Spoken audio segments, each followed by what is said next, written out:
డబ్బులు పెట్టాడని ఈవికి తెలియదు.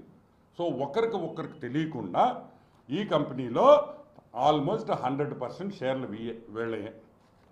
సరే, ఈ సాండూర్ పవర్ అనే కంపెనీ క్యారమల్ ఏషియా అని ఇంకో కంపెనీలో డబ్బులు పెట్టారు. క్యారమల్ ఏషియా అది కూడా ₹1,00,000 కంపెనీ, ₹1,00,000 పెట్టుబడితో 1,000 కోట్లలో ఉంది. ఇప్పుడు ఈ క్యారమల్ ఏషియాలో వైఎస్ భారతమ్మ కూతుళ్ళు, బావమరిది జగన్మోహన్ రెడ్డి 80.83% షేర్లు ఉన్నాయి. కానీ జగన్మోహన్ రెడ్డికి షేర్ ఉన్నట్టు భారతీకి తెలియదు, భారతీకి ఉన్నట్టు జగన్మోహన్ రెడ్డికి తెలియదు. సరే, ఈ క్యారమల్ ఏషియా అనే కంపెనీ జగతి పబ్లికేషన్స్లో 70% షేర్ ఉంది. ఈ క్యారమల్ ఏషియా అనే కంపెనీ అంటే 3వ కంపెనీ, తర్వాత 4వ కంపెనీ జగపతి పబ్లికేషన్స్. ఈ క్యారమల్ ఏషియా అనే కంపెనీ సాక్షి పేపర్లో 70% వాటా ఉంది. సాక్షి జగన్దా? కాదు. సాక్షి వైఎస్ భారతిదా? కాదు.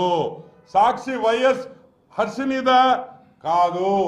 సాక్షి వైఎస్ వర్షాదా? కాదు. వైఎస్ కుటుంబానిది.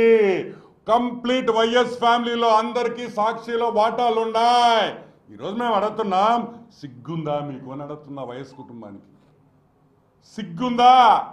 ఇంత పచ్చి అబద్ధాలు, ఇంత వేల మంది మీటింగులలో అంతమంది ముందర పచ్చి అబద్ధాలు మాట్లాడతాడే ఈ ముఖ్యమంత్రి, సిగ్గుందా అని అడుగుతున్నా. ఇదిగోండి, మీ షేర్ హోల్డింగ్ ఎలా ఉందో చూడండి, చూడండి. అందరు ఫోటోలు వేసాం. Company by company, company by company ఎన్నెన్ని షేర్లు ఉన్నాయి, ఎన్నెన్ని వాటాలు ఉన్నాయి చూడండి. మీకు వాటా లేదా? మీకు సాక్షికి సంబంధం లేదా? ఎవరు చెప్తున్నారా ఈ కాకమ్మ కథలో? సరే, అది పక్కన పెడదాం.